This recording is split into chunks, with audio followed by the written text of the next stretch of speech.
اعوذ باللہ من الشیطان الرجیم، بسم اللہ الرحمن الرحیم۔ نویں جماعت کے عزیز طالبات، السلام علیکم ورحمۃ اللہ وبرکاتہ۔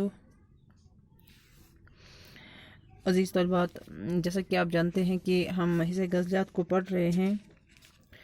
تو ہماری جو یعنی کہ کل ہم نے تبصرہ کیا تھا مولانا الطاف حسین حالی کی جو نظم ہے آپ کے نصاب میں،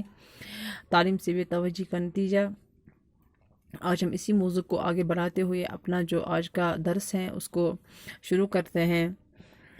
دوسرا بند جو ہے اس نظم کا، نہ چلتے ہیں واہ کام کاریگروں کے، نہ برکت ہیں پیشہ میں پیشہ وروں کے، بگڑنے لگے خیل سوداگروں کے، ہوئے بند دروازے اکثر گھروں کے، کماتے تھے دولت جو دن رات بیٹھے، وہ اب ہے درے ہاتھ پر ہاتھ بیٹھے۔ اس دوسرے بند میں مولانا الطاف حسین حالی فرماتے ہیں،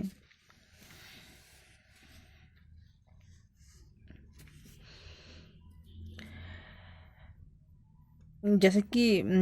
ہم نے پہلے بھی اس بات کا ذکر کیا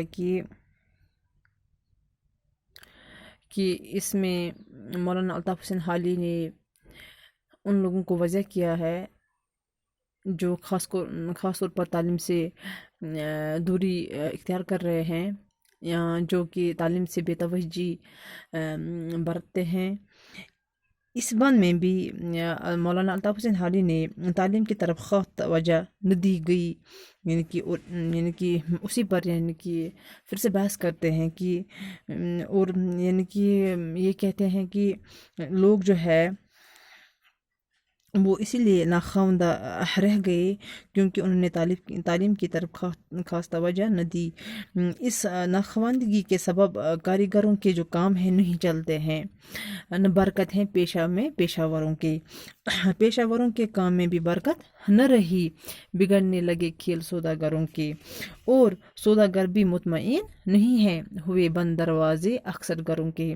غربت اور افلاس سے گھر تباہ ہو گئے، جو لوگ گھروں میں بیٹھ کر آرام سے کماتے تھے وہ بھی بیکار ہو گئے۔ تو یہاں پہ مولانا الطاف حسین حالی نے اپنی اس نظم میں ان لوگوں کو وضع کیا ہے جو فرمایا ہے کہ پیشہ وروں کے بھی پیشہ میں برکت نہ رہی ہے، یعنی جو کاریگر تھے ان کا جو ہنر ہے وہ بھی بیکار ہو کے رہ گیا، اسی طرح سے جو سوداگر ہے ان کے کھیل بھی تماشا بن کے رہ گئے، اور اکثر لوگ جو ہے جو غربت و افلاس سے اکثر لوگوں کے گھر جو ہے وہ تباہ ہو گئے، اور لوگ جو ہے گھروں میں آرام سے بیٹھ کر آرام سے کماتے تھے وہ بھی بیکار ہو گئے۔ تیسرا جو بند ہے، ہنر اور فن ہیں سب گھٹتے جاتے، ہنر مند ہیں روز و شب گھٹتے جاتے، ادیبوں کے فضل و ادب گھٹتے جاتے، طبیب اور ان کے مطلب گھٹتے جاتے، ہوئے پست سب مفلسی اور مناظر،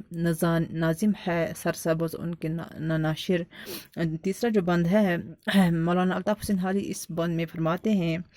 کہ تعلیم حاصل کرنے سے قومیں جو ہیں وہ ترقی پاتی ہیں، اور جہاں تعلیم کی قدر و قیمت نہیں ہوتی وہاں فن اور ہنر جو ہے وہ گھٹ جاتے ہیں، ان میں کمی اور خرابی جو ہے وہ پیدا ہو جاتی ہے، فنکار اور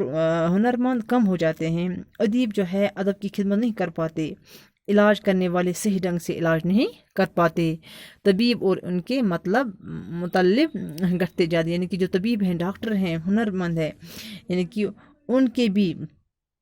وہ بھی علاج کرنے سے قاصر رہ جاتے ہیں، یعنی کہ وہ صحیح ڈھنگ سے علاج نہیں کر پاتے ہیں، اور اس طرح ان کے دواخانے جو ہیں وہ کم ہوتے ہیں، ہوئے پست سب مفلسی اور مناظر، نہ ناظم ہے سرسبز ان کے نہ ناشر۔